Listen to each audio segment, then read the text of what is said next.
Pois bem, nós vamos reiniciar e, como eu disse, essa primeira parte, ela foi, em certos aspectos, ela foi um pouco mais teórica, mas eu queria falar de quão importante é entender cosmovisão, para agora falar do que está acontecendo com muitos evangélicos que não sabem agir de forma cristã em todas as atividades do seu viver. Então, a minha ideia era, primeiro, falar o que é cosmovisão, para depois dizer, nossa, cosmovisão tem alguns problemas. E agora eu vou falar dos problemas. E a gente vai passar o resto da semana resgatando uma cosmovisão cristã.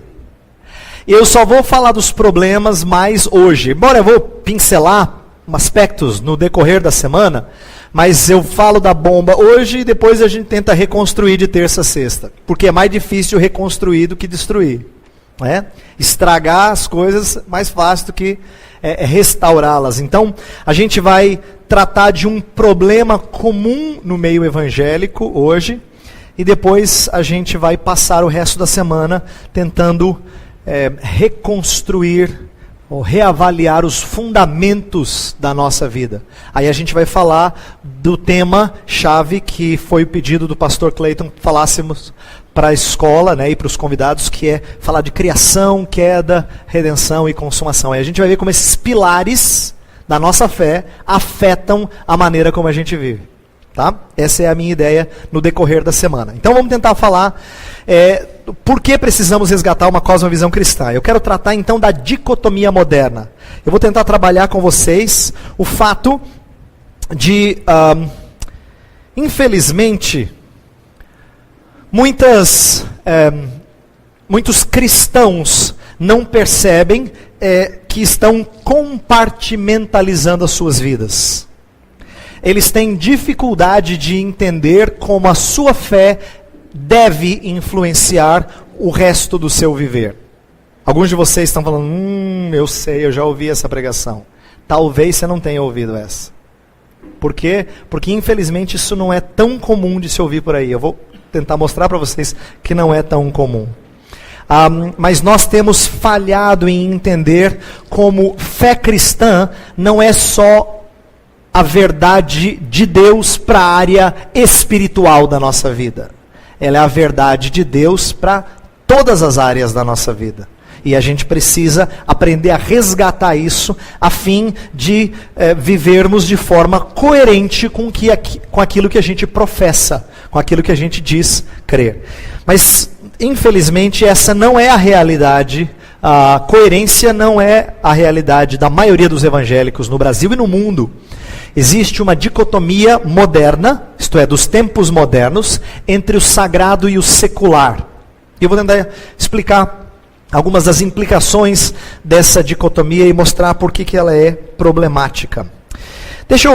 Espero que dê para ler, eu acho que esse está mais claro.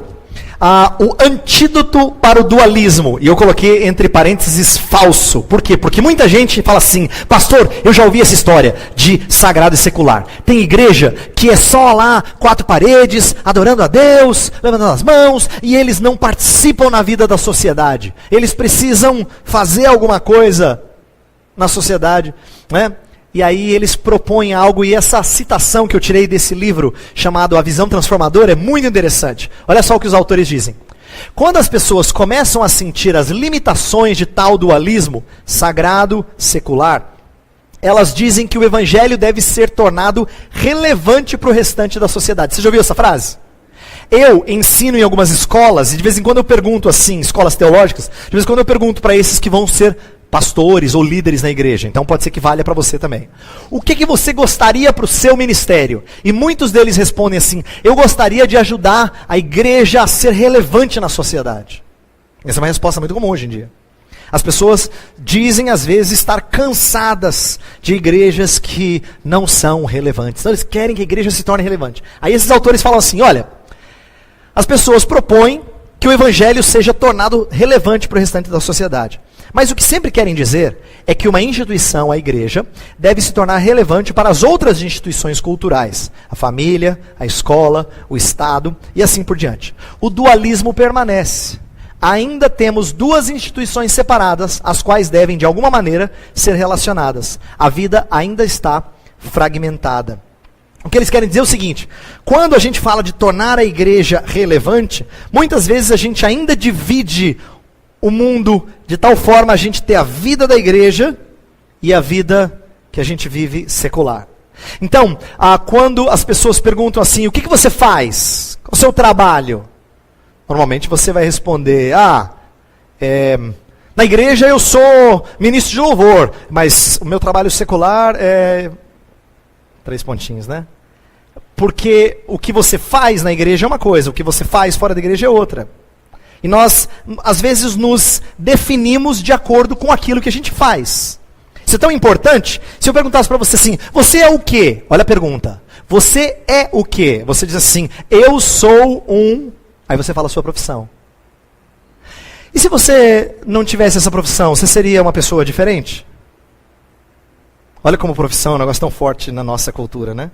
A gente se define por aquilo que a gente faz. Eu sou um ou uma alguma coisa. E nisso a gente mostra o nosso, às vezes a nossa dicotomia, isto é, essa questão do trabalho é um exemplo. Eu tenho é muito comum a gente enxergar no meio cristão esse desejo, ainda mais quando você ama o Senhor de verdade, o desejo de fazer coisas para o Senhor. Frequentemente eu converso com cristãos que falam assim, pastor, estou um pouco cansado de trabalhar e não fazer nada para o Senhor.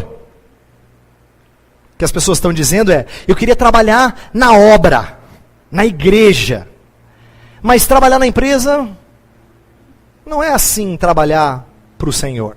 Embora a Bíblia fala que quando a gente serve o nosso Senhor, a gente deve servir como ao Senhor. Está lá em Colossenses.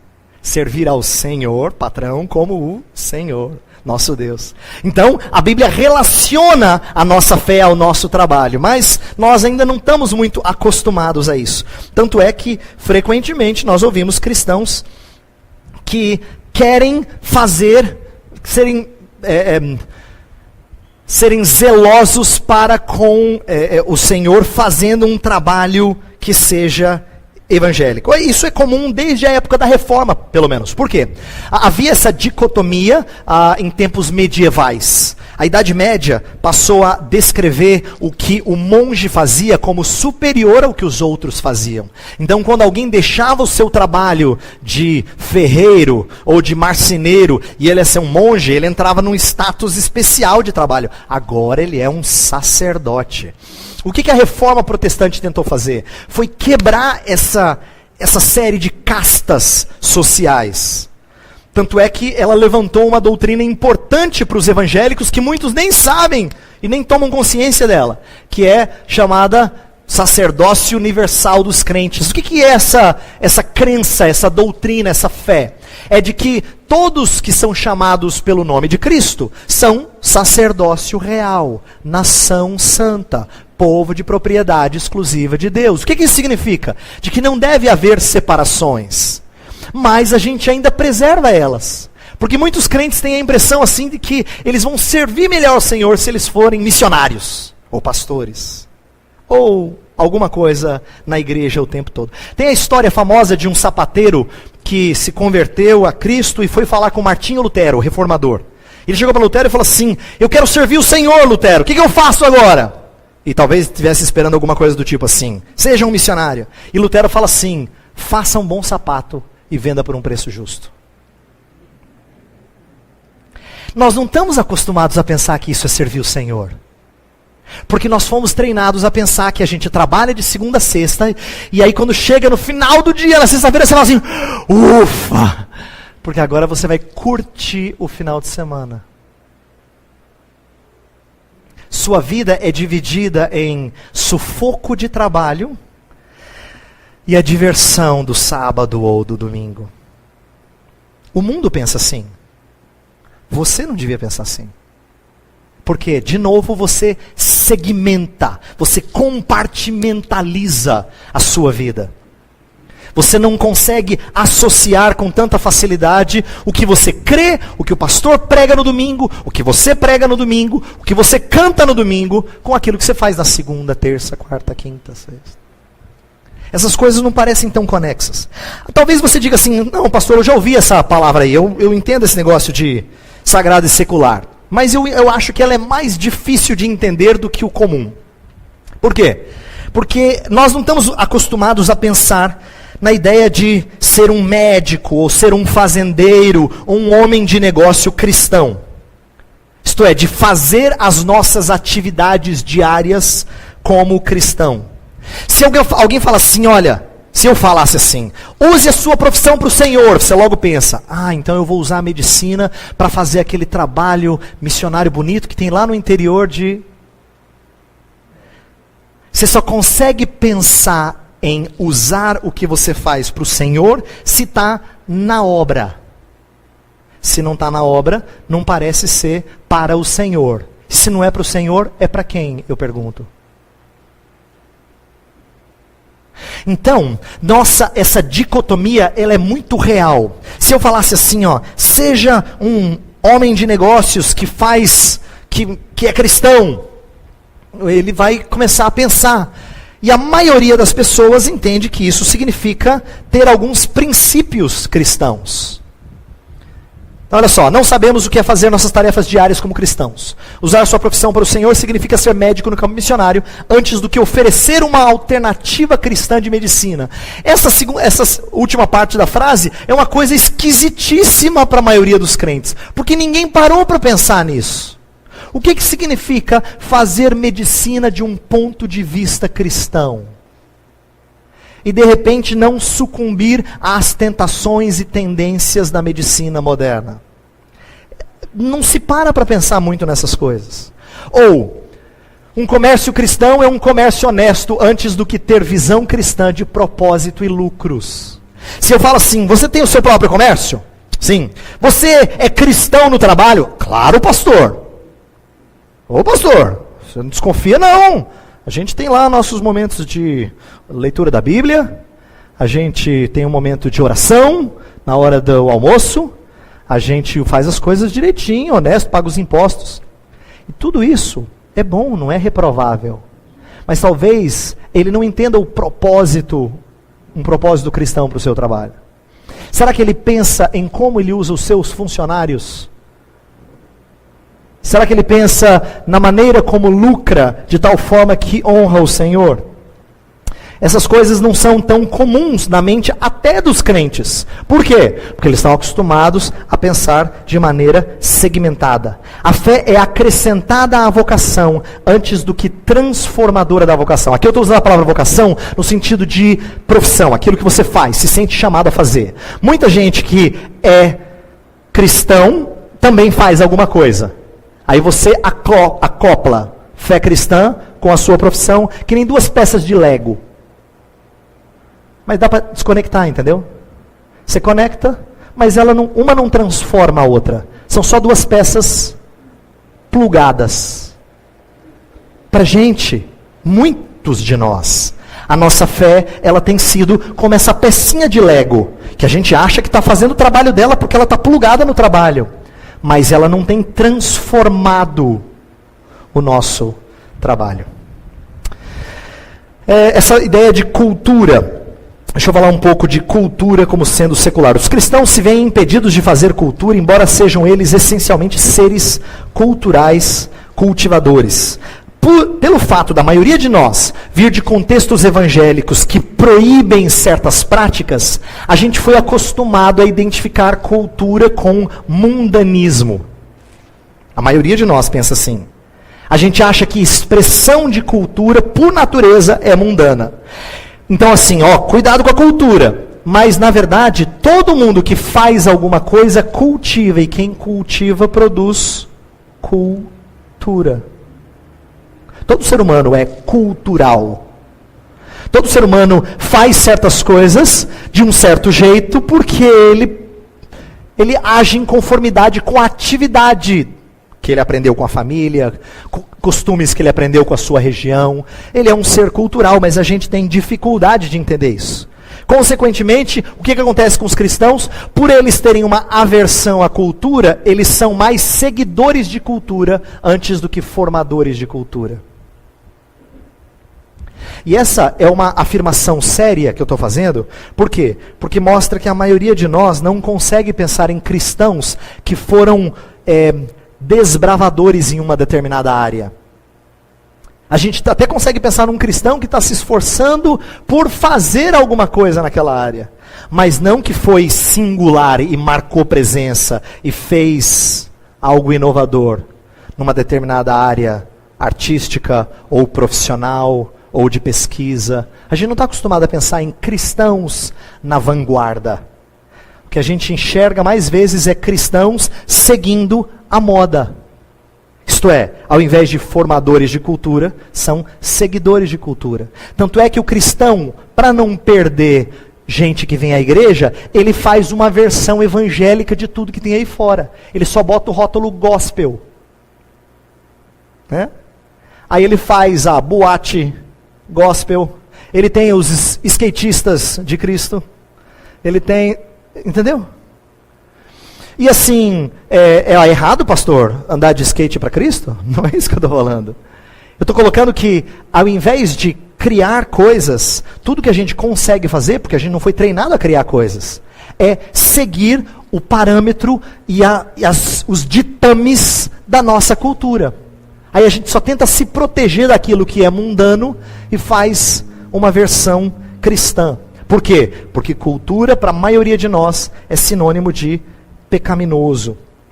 Eu então quero mostrar que, infelizmente, nós temos dificuldades de entender o nosso papel. Por quê?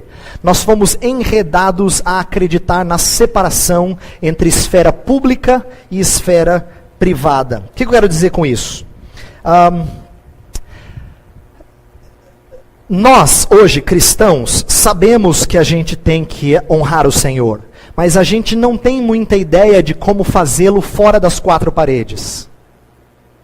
A gente até sabe que música bonita cantar, a gente até gosta de pregação expositiva, a gente até sabe que certas doutrinas são importantes. Disso aqui a gente entende um pouquinho, uns mais, outros menos.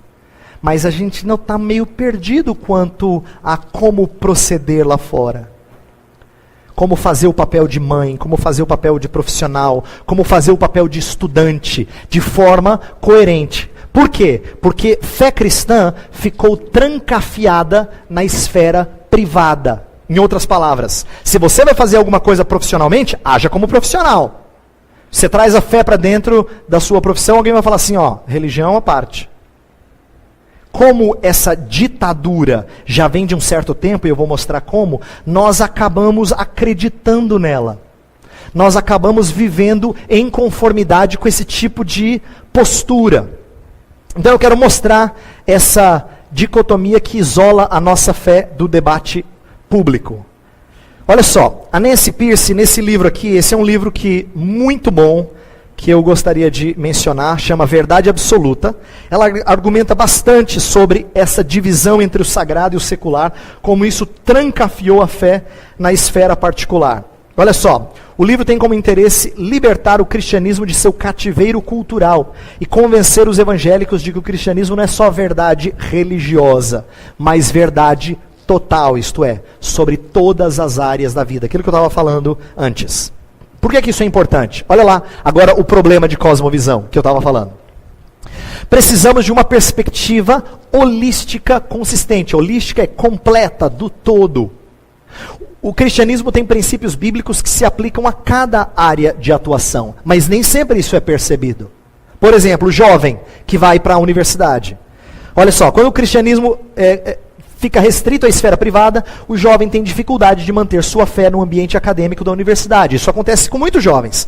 De repente vão para a universidade, ele aprendeu na igreja, o pastor falou algumas coisas sobre o mundo ter sido criado em 6 dias, aí ele chega lá na escola, ouve outra coisa, a fé dele começa a ficar em parafuso. Ele ouve na igreja alguma coisa sobre como o ser humano é pecador, aí ele ouve lá na faculdade de psicologia que o ser humano na verdade é resultado das forças culturais que moldam o seu proceder. E aí ele começa a questionar e tentar entender o que é verdadeiro.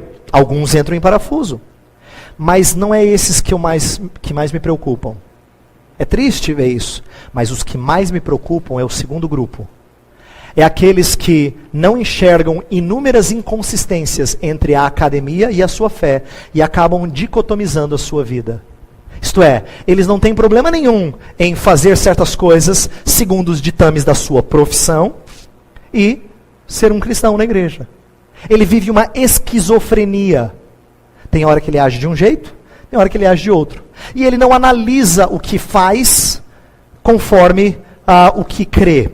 E esse é pior, eu digo. Por que é pior? Porque o outro está em crise e sabe que está em crise. É triste, é sério, mas ele sabe que está em crise. O que está esquizofrênico, espiritualmente falando, ele não percebe. Ele tem duas personalidades e ele não enxerga. Ele não se apercebe de que há inconsistências na sua vida. Ele é um esquizofrênico intelectual. Veja que citação interessante desse livro. Todos conhecemos professores cristãos que indiscriminadamente aceitam as mais recentes teorias seculares de educação. Homens de negócio... Deixa eu dar um exemplo de teorias seculares de educação, só para você entender. Quem mexe com pedagogia sabe que é muito forte no sistema brasileiro de educação o que a gente chama de filosofia construtiva, ou construtivismo na educação. E o construtivismo postula uma ideia que parece muito bonita, que é a ideia de que a criança tem que engajar, participar, para ela entender as coisas. Ela não é dita pelo professor ou professora tudo que ela tem que saber. Ela descobre. Só que na verdade não é só descobrir, na verdade ela cria sentido para as coisas. Ela constrói sentido para as coisas. Por isso que chama-se construtivismo. Qual é o problema disso? A criança é livre para construir sentidos. E ao construir sentidos, pode ser que ela construa algumas coisas que não sejam equivalentes com a realidade. Ela não parte de pressupostos que são verdadeiros. Isso faz parte das melhores escolas, as mais chiques e caras do Brasil. As que têm o mais top, sistema de educação, em muitos casos. E tem crentes ensinando desse jeito. Mas não se apercebe de que isso, de repente, não bate com aquilo que crê. Ou homens de negócios cristãos que administram suas transações por teorias de administração seculares aceitas. Ele entende que todo mundo faz assim, ele não tem dificuldade. A Nancy Pierce conta uma história interessante de um advogado, diácono sério numa igreja batista, homem de Deus, de família. Ela conta essa história. Não dá nomes, mas ela conta, olha, conheci um homem assim que era advogado de uma das empresas mais ricas do mundo. Estava dentro daquelas chamadas Fortune 500, que são as 500 empresas mais ricas do mundo. Era uma dessas. Ele fazia parte de um setor jurídico, eram vários. E como eram vários advogados cuidando dessa empresa, ele cuidava de uma coisa somente. O seu dever na empresa era achar brechas contratuais para que a empresa que ele representava pudesse quebrar o contrato. Ele não entendeu.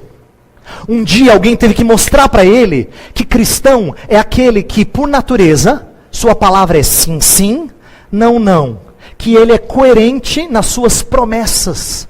E que ele faz promessas que ele procura cumprir, porque se ele não cumpre, é melhor não fazê-las. Lembra a palavra do pregador de Eclesiastes?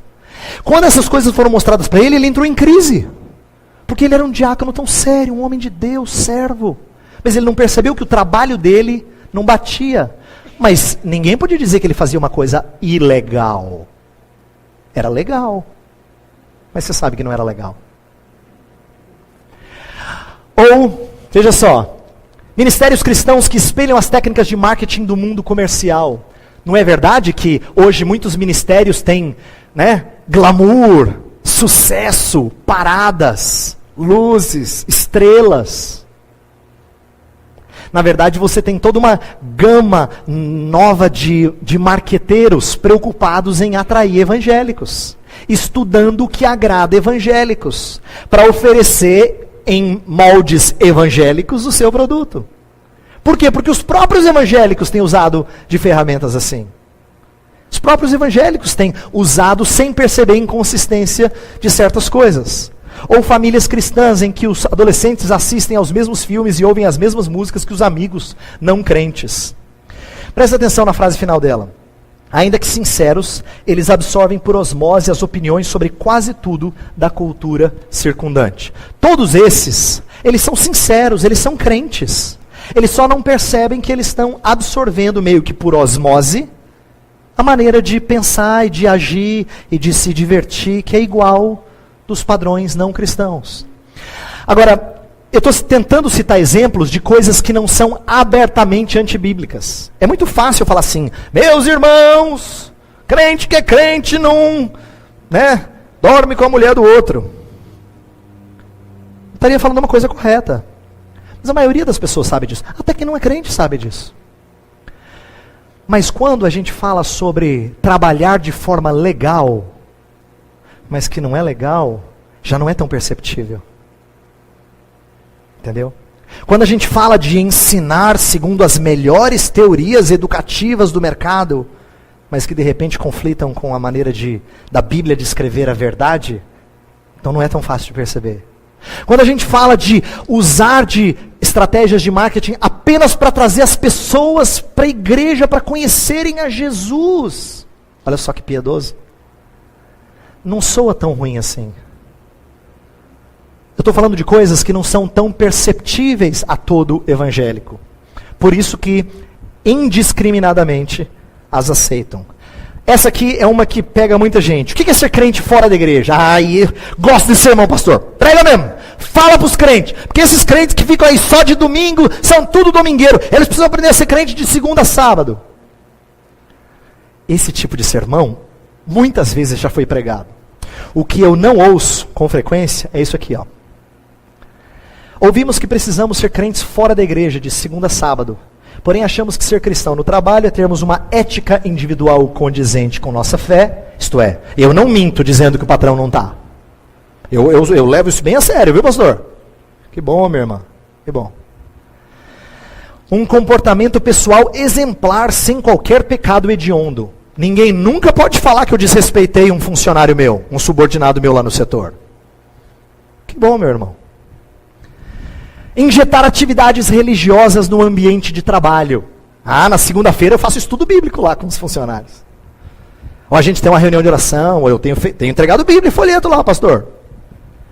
Tudo isso é bom. Por favor, não entenda a minha ironia como sendo errado. Antes, ser crente fora da igreja é ter uma cosmovisão consistente. É tentar pensar tudo o que você faz de acordo com a sua fé. E eu vou repetir a ilustração da primeira parte para você começar a entender onde eu quero chegar. Eu vou dar outros exemplos aqui. Lembra que eu falei da casa? Alguns têm se preocupado com um quartinho lá no fundo. Pastor, eu fiz uma bela de uma faxina. Dá uma olhada lá, tá brilhando o chão do quartinho. Só que não tem se preocupado com os fundamentos. Ou não tem trazido o que diz crer para a base das suas vidas. Essa é uma ideia interessante da cosmovisão. Quando a nossa cosmovisão é de fato aquilo onde a gente pisa. E o que a gente fala na igreja e supostamente crê, tem que descer para fazer parte do fundamento. Às vezes leva um tempinho. Tem crente que leva um tempo para aprender certas coisas. É normal, todos nós temos essas lutas. A gente tem que... Certas coisas até estão aqui. Você já entendeu. Você estudou na escola teológica Charles Spurgeon. Você entendeu. Mas tem que descer e fazer parte do fundamento para que a sua vida esteja em conformidade com isso. Esfera privada, preferências pessoais, valores, campo subjetivo. Esfera pública, conhecimento científico, fatos, campo objetivo. Essa divisão, colocada no livro da Nancy Pearcey, tem outros autores que falam disso, dessa dicotomia, é muito comum hoje em dia. Se você vai argumentar alguma coisa com alguém na área da política, fala assim, não, eu acho que você deveria fazer isso, isso, isso com as famílias. Você, peraí. Não vamos trazer aqui religião para discussão. Vamos conversar cientificamente. Porque conversar cientificamente para as pessoas significa nada a ver com fé. Porque fé está no campo subjetivo, na esfera privada. É lá que você tem as suas preferências. Você é evangélico? Que bom, né? As pessoas falam isso. Mas elas não querem ser. Por quê? Porque ela entende assim, para mim é outra coisa que é boa. Se isso funcionou para você, que beleza. Para mim funcionou outra coisa. As pessoas estão dizendo que fé é uma coisa que fica na esfera privada. Os valores, Eu acho que não tem nada a ver esse preconceito de famílias homossexuais sendo errado. As pessoas tentando colocar os valores no campo subjetivo. Cada um entende de um jeito. É o argumento que tem sido usado hoje. Não imponha sobre os outros aquilo que você acredita. Vamos aos fatos. Aí uma reportagem da Veja, ou de qualquer outro jornal importante, traz os fatos. Aí cita normalmente um grande psicólogo da região, ou um grande antropólogo da região, ou um sociólogo, ou alguém para trazer os fatos científicos sobre esse assunto. E você então é escanteado para a esfera privada, porque no debate público você tem que falar de conhecimento científico, fatos, porque isso é o que é objetivo. Eu tenho exemplos desse cristianismo escanteado pelo secularismo. Respeitam a religião, mas negam sua relevância para a esfera pública. Verdade moral objetiva, por exemplo, assuntos de aborto, casamento, homossexualismo, é considerada preconceito religioso. Design inteligente não é uma proposta científica, mas criacionismo disfarçado. Lá no Mackenzie, onde eu trabalhei como capelão esses últimos 4 anos, eles fazem um simpósio chamado Simpósio Internacional do Darwinismo hoje. Sempre trazem pessoas, às vezes cristãs, nem sempre, mas muitas vezes cristãs, que defendem uma proposta científica chamada design inteligente, que é uma crítica ao naturalismo darwinista de que as coisas surgiram do nada, ao acaso, sem direcionamento de uma mente inteligente. Então, cientificamente, eles tentam mostrar que não é possível as coisas acontecerem ao acaso e chegarem à perfeição que elas são hoje. E tem fórmulas matemáticas, e tem argumentos biológicos, e tem uma série de argumentos para mostrar que não é possível. Mas, para o mundo acadêmico, isso é criacionismo disfarçado. É o rótulo que eles dão. É religião. Tipo, deixa fora disso. Vamos falar de ciência aqui. Normalmente o argumento é esse. O cristianismo não pode adentrar a esfera pública. O que me entristece, o que eu estou falando aqui é o que o mundo tem dito. O que me entristece é que a gente tem aceitado essa dicotomia. Eu vou mostrar para vocês como a gente tem aceitado essa dicotomia. Olha os sermões da maioria dos evangélicos. Cristianismo se torna sinônimo de necessidades pessoais, relacionamentos, família, emoções, focando nas funções terapêuticas da religião. Não pregamos sobre a visão cristã da economia. Já ouviu um sermão sobre isso? Meus irmãos, hoje eu vou pregar sobre a visão cristã da economia. Alguém já ouviu? Não, acho que não ouviu. Ou quando a última vez você ouviu a visão cristã da arte? Ninguém nem sabe que existe. Parece até um bicho estranho, um ET. Porque ninguém nunca pensou nisso. Quando eu digo ninguém, eu estou generalizando. Eu sei que tem alguns. Mas é raro. É raríssimo pensar numa visão cristã de educação. A gente entende que educação é educação. Você vai para a faculdade de pedagogia para você ser um educador. E aí você vai para a igreja para ser um cristão. Não é fácil encaixar na mente da maioria das pessoas.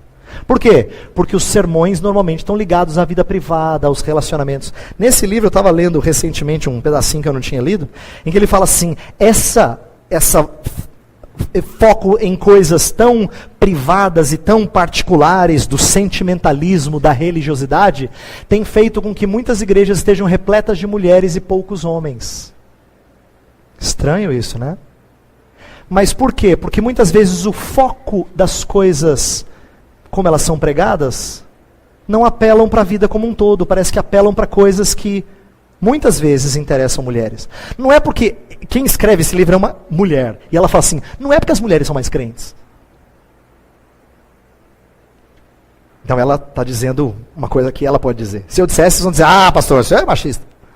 Ela diz, mas não é porque as mulheres são mais crentes, é porque às vezes os próprios sermões fazem essa dicotomia. Olha outro exemplo. Sobre política, olha aqui. Esse aqui é interessantíssimo, tem tudo a ver com o que a gente vivenciou nas últimas eleições. Olha só. Infelizmente está um pouco cortado, eu vou tentar ler para vocês. Ressentimos-nos da insistência dos secularistas de que a religião é algo particular. Mas apesar disso, adotamos o sistema individualista deles.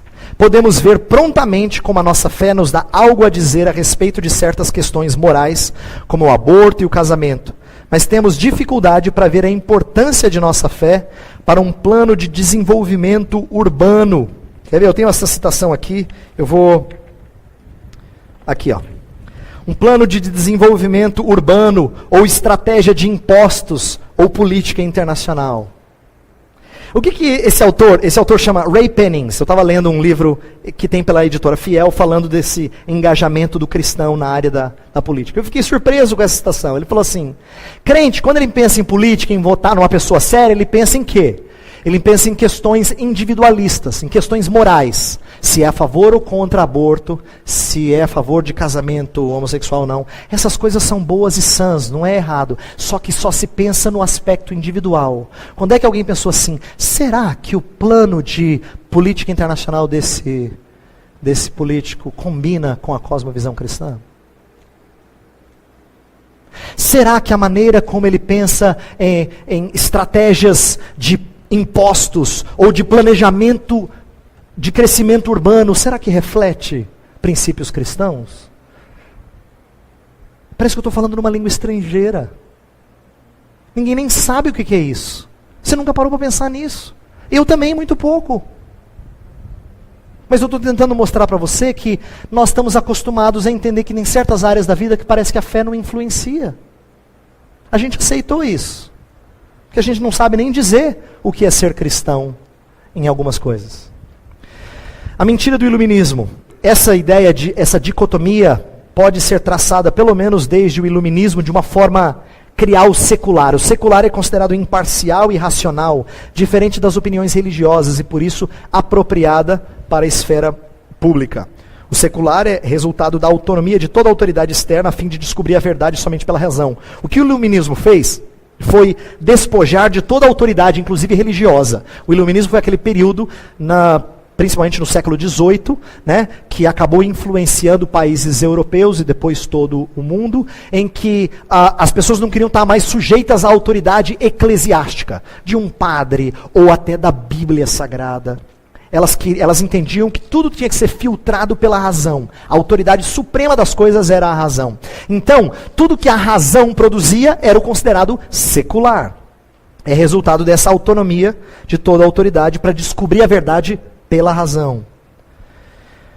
Tanto é que ser profissional é sinônimo de ter uma erudição neutra. Como eu estava falando, ninguém pensa sobre um profissional formado de maneira cristã. Não, ele é engenheiro. Uma vez eu estava falando sobre esse assunto, alguém perguntou para mim e falou assim, pastor, mas como é que dá para ser assim, engenheiro cristão? Eu entendi o dilema dele. Foi a primeira vez que ele ouviu falar nisso. Ele nem sabe o que quer dizer isso. Parece uma língua estranha. Mas aí eu comecei a pensar sobre coisas ligadas a isso. Ligadas a profissões. Veja só. Uma vez eu me espantei quando eu conversei com um amigo meu, muito querido, que é engenheiro numa bela universidade no Brasil, pública, está numa boa posição, ainda sendo jovem, e ele é um cristão tão sério, e isso molda a pesquisa dele de tal forma, que ele falou para mim o que ele estava pesquisando. Ele falou, Heber, sabe o que eu estou pesquisando? Eu estou explorando mimetismo. Eu falei, que é isso? Mimetismo é aprender engenharia através das coisas conforme criadas, isto é imitar as coisas conforme estão na natureza. É sonar vindo de morcego, sabe? É entender aerodinâmica com pássaros. Ele estava falando dessas coisas. Eu falei, olha só que interessante. Esse meu amigo entendeu o que é fazer engenharia de uma forma cristã. Sabe por quê? Ele entendeu que a criação está repleta de perfeições. Que dá para você explorar isso na engenharia. Falei, que sacada interessante. Isso é olhar para o seu trabalho de forma cristã. A gente poderia falar isso do advogado, do comerciante, do médico, da secretária, o que for. Entender as coisas de uma forma cristã. Mas, olha só, em todas as áreas do saber, educação, política, psicologia, etc., o cristianismo foi privatizado como sectário, enquanto as filosofias seculares, como o materialismo e o naturalismo, foram promovidas como objetivos e neutros, colocando-os como as únicas perspectivas satisfatórias para a esfera pública. O que eu quero dizer nessa palavra aí? Quando as pessoas dizem assim, não fala disso, isso é religião, na verdade, elas estão escanteando a sua fé, mas não pense que o discurso de alguém não tenha fé por detrás. Lembra que eu falei, o ser humano é por essência o quê? religioso. Ele é religioso. Ele sempre expressa uma fé. Isto é, coisas em que ele acredita, que ele se apega, pelas quais ele vive e morre, que são fundamentais para a sua vida, que norteiam o seu pensar, sempre, sempre, sempre. Todo mundo tem cosmovisão, esteja consciente ou não, é o que eu falei no começo. Então, quando as pessoas dizem assim, tira a sua, porque a sua é religião, na verdade eles estão colocando outra em lugar, e dizendo que essa vale, porque essa eles deram o nome de secular. Entendeu?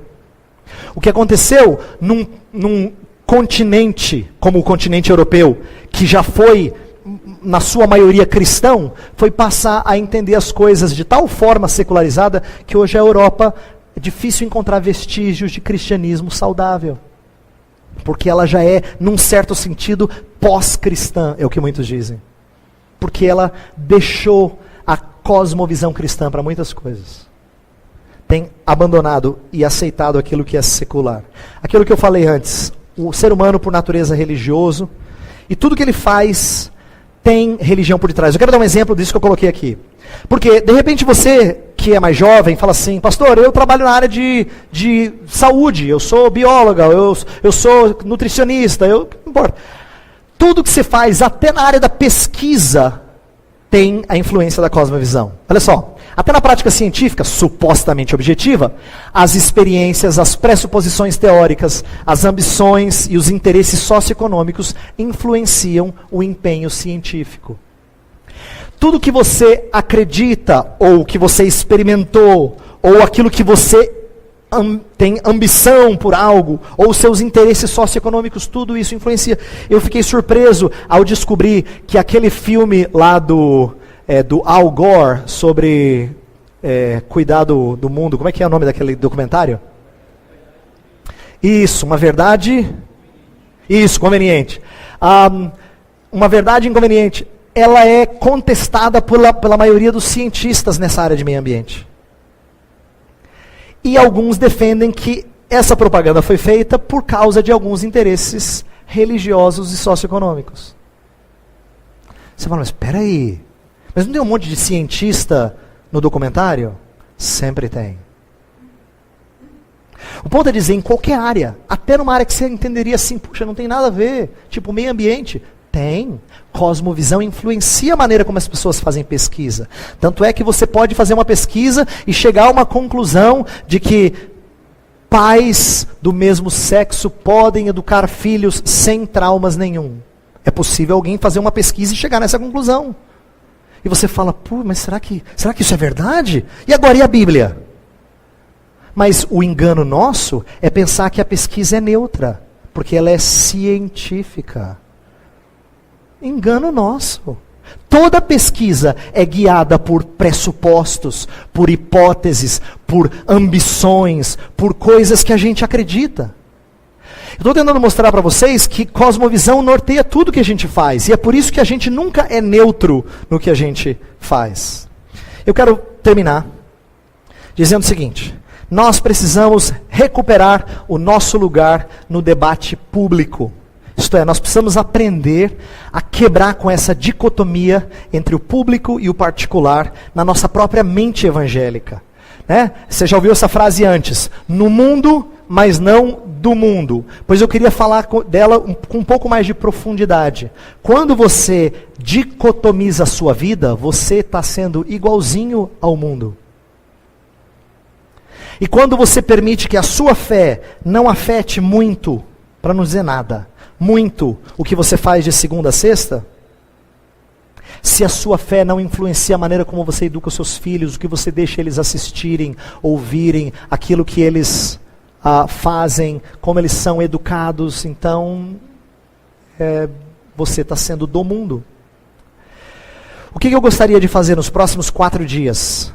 Tentar mostrar que os pilares da fé cristã influenciam em cada coisa que a gente faz. Trabalho, relacionamentos, maneira como a gente tem de família, a igreja. A gente vai falar de tudo isso, um pouquinho, claro.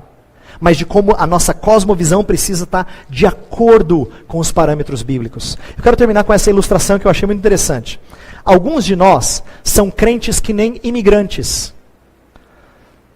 Eu vou dar um exemplo de imigrante. Quem convive com algum imigrante que veio de fora, principalmente quando vem, eles criam bolsões de imigrantes, né? Isso é, um grupo que vem do mesmo país, que acaba preservando a cultura, às vezes cria um comércio todo voltado para aquela cultura e tal. Os que são imigrantes, principalmente estou falando agora a imigração de outro país, tá? Para o Brasil, por exemplo. Eles vivem duas vidas de uma maneira muito interessante. Eu conheço imigrantes e já fui um imigrante, então eu sei exatamente o que eu quero dizer nessa ilustração, já vivenciei. Que é assim, o imigrante, quando ele vem de um outro país, dificilmente ele consegue aderir totalmente à cultura onde ele está. Os filhos até conseguem quando são pequenos. Falam a língua perfeitamente, brincam e pensam como o país ao redor, mas o adulto tem dificuldade. Então o que ele faz? Quando ele sai de casa, ele fala, ou tenta falar, na língua do país onde ele está. Mas quando ele volta para casa, aí parece que ele entra no mundo dele. Aí ele fala assim, ó. Aí ele fala a língua dele, come a comida dele. Aí ele... Eu sinto que nós temos sido imigrantes na nossa fé. A gente está lá fora, está falando a língua de fora. Está com os costumes de fora. Aí quando você vem no domingo para a igreja, você fala assim, ufa, pastor, que bênção o seu sermão, pastor. Agora eu me sinto em casa. Isso aqui deveria ser posto de abastecimento para lá. Não só refúgio e esconderijo. É um lugar onde a gente se sente reabastecido, fortalecido, sem dúvida. É um lugar onde a gente se sente tranquilo, mas olha só, tem crentes que tanto não sabem viver lá fora como cristão, que ele gosta quando a igreja tem culto todo dia. E se tiver 3 da tarde, 5 da tarde, 7 da noite, ele vai nos 3. Porque ele quer fugir. Por quê? Porque ele é imigrante. E ele não espera a hora de chegar em casa e falar na sua língua, que é um dialeto todo especial, esse evangeliquez que a gente fala, né? Comer a própria comida. O que a gente tem que ser? A gente tem que ser missionário. O que é um missionário? Aí que é interessante. O missionário que entendeu e encarnou a missão, como Paulo o fez, ele se faz judeu com os judeus, gentil para com o gentil, isto é, ele consegue se adequar aos costumes. Mas espera aí, pastor, mas não é isso que a gente está tentando não fazer? Não, lembra que no texto ele fala assim, a fim de pregar o evangelho, para ganhar o maior número possível. Ele não comprometeu o evangelho, ele continua evangélico. Ele continua conhecendo o evangelho. Ai de mim se eu não pregar o evangelho, ele diz no mesmo capítulo. Mas ele sabe se adequar de tal forma a pensar evangelho para o judeu. Pensar evangelho para o gentil. Todo missionário que é bom missionário sabe que ele tem que chegar na cultura em que ele está e ele vai ter que fazer algumas adaptações. Mas ele tem que trazer o evangelho que transpõe culturas e transforma vidas. Que ultrapassa barreiras e transforma vidas. É assim que a gente tinha que viver no mundo. Não como imigrantes, mas como missionários. Queria que a gente pensasse nisso nos próximos 4 dias. Meu desejo, meu objetivo, ao trazer esse alerta para vocês hoje, é que a gente passe os próximos 4 dias tentando pensar em como é que a gente faz isso. E eu só vou começar a despertar vocês para isso. Eu espero que isso continue